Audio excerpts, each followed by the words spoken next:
All right, welcome. Thanks for joining us here for a discussion on cash flow forecasting. What is a cash flow forecast and why should you have one as part of your business? My name is Jason Selno. I'm with Straightforward Financial Insights. And John, if you could introduce yourself real quick.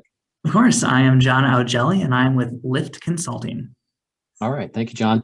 So yeah, this is a first in a multi-part series, describing why and how to create a cash flow budget. We're looking at having a hard stop at 5 minutes, so we really got to keep moving here.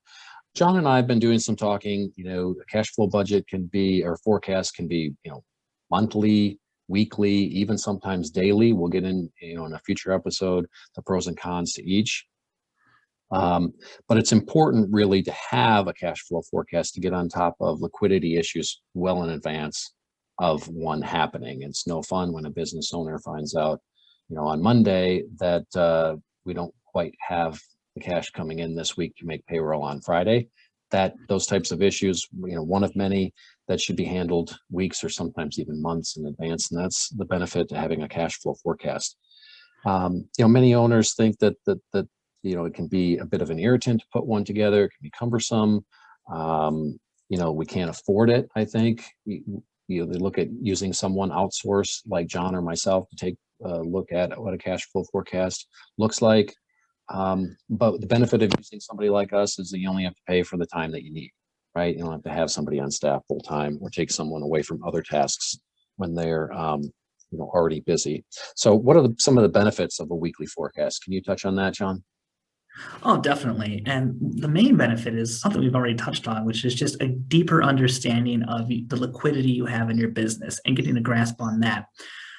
This is huge for not only small businesses, but also large businesses as well. I mean, you need to know what cash you need when you need it so that you're not running into a cash crunch at the worst possible time. Furthermore, it also instills a cash flow is reality mindset, which is something that business owners, and even myself included, can get away from when we're dealing, especially with accounting on an accrual or a GAAP accounting basis. And also another key thing that I know you see a lot, Jason, and I do too, business owners growing quickly sometimes don't understand that substantial cash can be required to actually make that growth happen. And if you've been cash flow forecasting all along the way, you can have a better handle on what kind of cash needs you're going to need for that growth that you're experiencing or that you're forecasting because you hired that new salesperson or expanding in that new market. You'll know what's needed. Not only that, and this one I know is really important to you, Jason. You talked about it with me before, how it can actually enhance your relationships both externally and internally through communication. And I mean, why don't you talk a little more about that, Jason? Yeah, absolutely. Yeah, so this is part of the cash conversion cycle is really what we're talking about. You touched on inventory, how well we're doing with turning over our inventory because that costs money.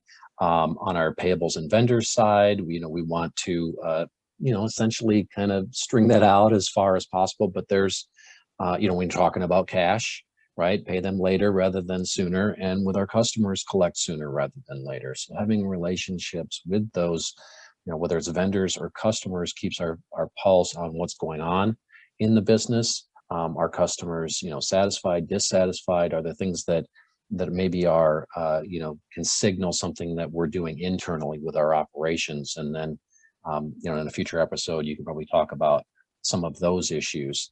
But whenever we're talking about collecting money or paying money, having a relationship built up so that we can have conversations and extend some time can be huge when we have those speed bumps, so to speak, that we're trying to get out ahead of and get past a particular cash crunch. Can be quite valuable.